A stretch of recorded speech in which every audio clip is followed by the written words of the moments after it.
E como eu entendo que não, que o Estado poderia se voltar contra o seu preposto ou delegatário, né, agente público, lato sensu, em ação de regresso. Mas o próprio Supremo já entendeu, noutra época, né, da Silveira foi o relator do acordo, que não, que se o particular ele prova a culpa, pode haver condenação solidária. Recentemente não, faz uns 2 anos, lá em Curitiba, aquele juiz, doutor Vicente Ataíde Júnior, teve uma sentença muito boa dele, em que ele afastou da demanda o médico e manteve só a União e a Universidade Federal do Paraná. Achei interessante a decisão, me parece totalmente correta a decisão dele. Mas estou alertando os senhores, porque em muitos casos essa solução não é adotada.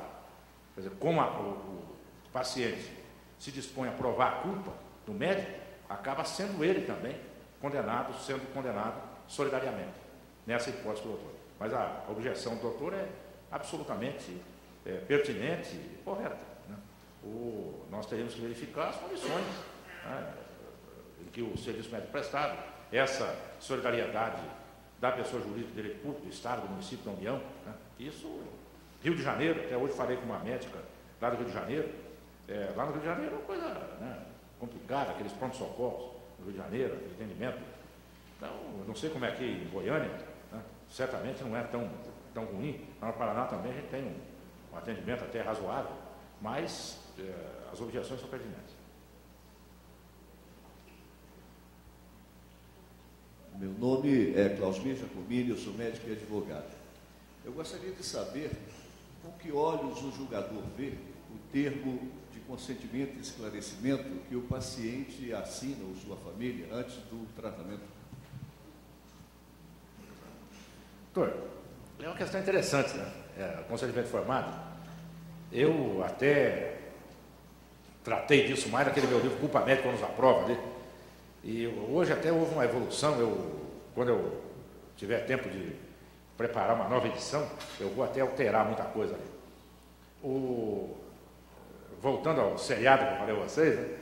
Lá nos Estados Unidos, não sei se vocês veem, volta e meia você chega com uma prancheta para o responsável pelo paciente assinar um termo de consentimento informado. Para tudo. Para fazer um exame invasivo, né? E consentimento informado. Um outro exame que pode remotamente causar algum risco, consentimento informado. O consentimento informado, ele primeiro, temos que verificar efetivamente o consentimento informado. Onde surgiu essa história de consentimento informado? Primeiramente, quanto a experiências médicas. Porque a relação entre o médico e o paciente sempre foi uma relação baseada na confiança absoluta. Então, o paciente nunca pensava na vida, em outros tempos, ou o médico nunca pensava em ter que ficar pedindo permissão. Porque o que havia era um mandato quase ilimitado. Quer dizer, o paciente dizia, doutor, eles estão nas suas mãos. O senhor faça o que o senhor achar melhor. Hoje, essa relação de confiança acabou. Praticamente acabou. Hoje há uma relação até de antagonismo, né? Eu contei aqui ao pessoal, a época que eu presidi a Associação dos Magistrados lá no Paraná, lá a nossa associação tem um plano de saúde chamado Judicimed, né? A Associação de Assistência Médico Hospitalar aos Magistrados do Estado do Paraná, Judicimed. Um belo dia, recebo uma visita de uma filha de um desembargador aposentado, até pouco tempo morreu o pai dela, e um cidadão do lado, né? O que queria essa senhora?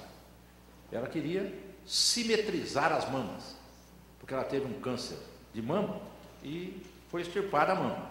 Então foi colocada uma prótese, né? Reconstruíram a mama da mulher. Agora, ela já com seus 40 e não me joga em pedra, ela queria colocar uma prótese também na outra mama, para tornar simétricas as mamas. E o plano não pagava esse tratamento estético da outra mama. Só cobriu tudo, evidentemente, da mama que foi operada, né? E eu falei, não, doutor, vamos pensar, minha senhora, vamos pensar numa maneira de resolver quanto é aí quanto são os honorários, porque aqui o nosso plano é nosso. Aqui não tem esse negócio de querer ganhar, ter lucro, não tem nada. Então, vamos pensar. Até fizemos um acordo lá. Eu acho que, eu não sei se o plano pagou ou os honorários ou a prótese, ou ela pagou a prótese e o plano pagou os honorários. Mas daí, na apelação, eu perguntei, porque até um assunto, né, meio reservado ali e tal, saúde da mulher, e o nosso, pensei que fosse o irmão dela, né? Ele falou, não, esse é o meu advogado. Eu falei, mas meu Deus do céu, a mulher foi falar comigo, já com o advogado do lado, né? Quer dizer, se houver alguma recusa do plano e tal, o advogado já vai acionar o plano e não sei das quantas. Então, o que acontece hoje? É essa relação meio de antagonismo, né? O paciente, e vocês não têm ilusão. Eu vejo isso lá no tribunal. Tem muita gente que já encara hoje a possibilidade de qualquer tipo de tratamento que não corresponda à expectativa ganhar algum dinheiro. Então, isso existe. É uma coisa que a gente não pode, de jeito nenhum, afastar. Mas o que eu quero deixar claro aos senhores, que no consentimento informado, nem o fato de existir o consentimento é uma circunstância que isenta o médico de qualquer responsabilidade, nem o fato de não existir acarretará a culpa em qualquer circunstância. Então, não vamos encarar dessa maneira. O consentimento é relação dialógica, é diálogo. Então, o médico, dentro daquilo que é previsível, ele diz, olha, pode acontecer isso, o risco maior é esse. Porque essa história de dar um consentimento de 5 laudas para o paciente assinar, onde tudo está previsto. Tá? Eu, um dia desse, lá na Curitiba, uma médica que trabalha no Hospital de Clínicas, anestesiologista, ela falou comigo, mandou um termo de consentimento que o hospital, que a assessoria jurídica do hospital tinha preparado. Essa, para anestesia. Esse termo implicava até o momento em que o paciente ingressava no hospital. Eu entendi que era muita informação para o paciente. Entendeu? Eu falei, aqui, o paciente está doente. Né? Ou, às vezes, as pessoas nem que acompanham o paciente são pessoas de poucas luzes, ainda mais no hospital público. Então, eu acho que esse termo de consentimento informado é indispensável em algumas circunstâncias. Por exemplo, caso de vasectomia, laqueadura tubária, algumas cirurgias. Eu ia dizer a vocês no início, por isso que eu estava com o meu subconsciente me aguilhoando aqui, que começou isso tudo com aquelas experiências envolvendo seres humanos. Né? E remonta esse negócio mais à Segunda Guerra Mundial. Os alemães, né? Médicos alemães foram fazer experiência com seres humanos para ver qual o limiar da resistência do ser humano ao frio. Né? E mergulhava o cidadão em meio a blocos de gelo, numa caixa, né, com gelo, para ver o cara, imagina o sujeito nu, com gelo no seu corpo, até que momento que ele resistiria. Daqui a pouco o cara tinha uma hipotermia lá e morria, o cidadão. Não é? Então, vê, outra coisa, esses exames, esses testes que eram feitos para desenvolvimento de medicamentos, pegavam, coitado, de uma tribo lá da África e usavam aquele pessoal como cobaia. Então, veja, eu para participar de qualquer experiência, tem que estar informado de quais são as consequências, e aí por diante. Agora, esse consentimento informado migrou não, começou ali por volta de 1912, 14, nos Estados Unidos, que houve o primeiro caso que chegou aos tribunais de consentimento informado. Na verdade, quando o risco não for compatível com o resultado que se espera daquela terapia, eu acho que nesse caso é imprescindível o consentimento informado. Agora, tem que ser um consentimento. Eu sempre vi esse consentimento de maneira mais sintética, negócio mais inteligível, que a pessoa entenda, qualquer pessoa entenda. Negócio muito rebuscado. Né?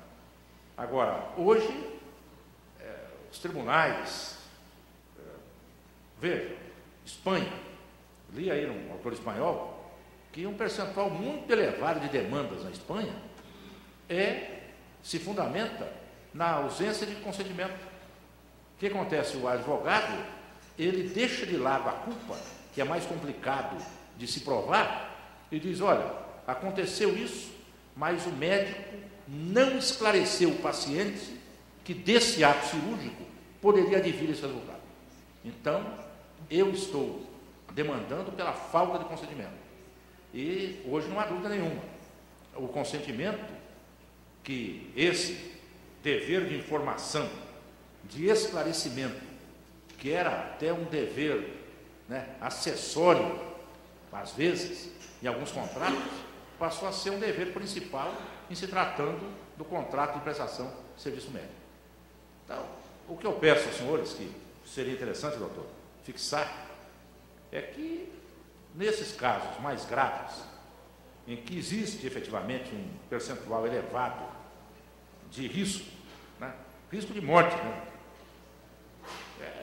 alguma forma de consentimento, esclarecer os parentes, né, isso me parece muito interessante, né, de qualquer forma. Agora, como foi dito aqui há pouco, né, nós temos vivemos num país terceiro-mundista com uma medicina que se pretende de primeiro mundo. Também isso é um pouco de imitação, né?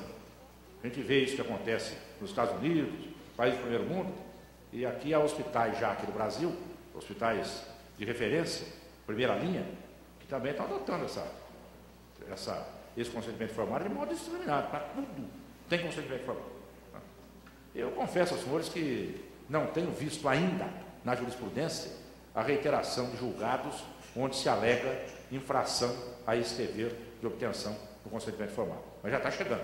O primeiro deles foi um lá da Santa Casa da Misericórdia do Rio de Janeiro, o relator foi o ministro Rosário Aguiar, no tribunal, no STJ, foi o primeiro que fez menção à obrigação de consentimento formal. Agora, já, aos poucos, né, o próprio STJ já tem dito que há essa obrigatoriedade de obtenção do consentimento formal. Nem sempre por escrito. Não é obrigatório que seja só por escrito. Podemos obter o consentimento do paciente de outras formas, até verbalmente, contanto que se consiga demonstrar que houve, né, o consentimento formal. Doutor Miguel, primeiro eu gostaria de parabenizar sobre essa explanação e dizer que os médicos ficam tranquilos de saber que existem pessoas como o senhor que realmente sabem o que está falando em relação aos problemas médicos, né, as intercorrências que acontecem no ato médico. O que me preocupa é que eu acho que tem poucos magistrados no Brasil que conhecem, sabem lidar com o problema médico como o senhor está demonstrando saber lidar. Isso é uma preocupação, até conversei com um colega aqui do lado, advogado, ele deu a opinião que talvez seria interessante que existissem tribunais especializados para julgar os problemas médicos.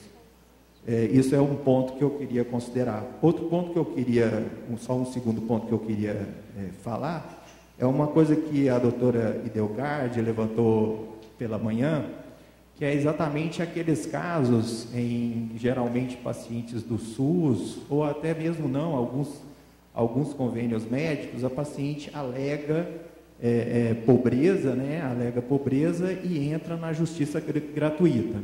E o médico, muitas vezes, sem ter a mínima culpa sobre o caso, tem que dispensar honorários, né, para pagar advogado e coisas nesse sentido. Então, eu queria que o senhor opinasse nesses dois itens que eu levantei, por favor.